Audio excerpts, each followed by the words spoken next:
అది ఓ private hospital. కానీ అక్కడ జరిగేదంతా కిడ్నీల వ్యాపారం.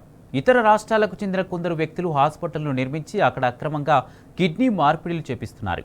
దేశంలోని వివిధ ప్రాంతాలకు చెందిన అమ్మాయిలకు డబ్బు ఆశ చూపెట్టి కిడ్నీలను అమ్ముకొని డబ్బులు దండుకుంటున్నారు. సరూర్ నగర్ డాక్టర్స్ కాలనీలో ఏర్పాటైన అలకనంద ఆసుపత్రి కేంద్రంగా జరుగుతున్న కిడ్నీ రాకెట్ దందా బయటపడింది.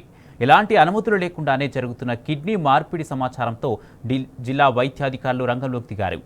రంగారెడ్డి జిల్లా డిఎంహెచ్ఓ వెంకటేశ్వర్లు, డిప్యూటీ డిఎంహెచ్ఓ గీతతో పాటు ఏసీసీ కృష్ణయ్య హాస్పిటల్లో తనిఖీలు చేపట్టారు.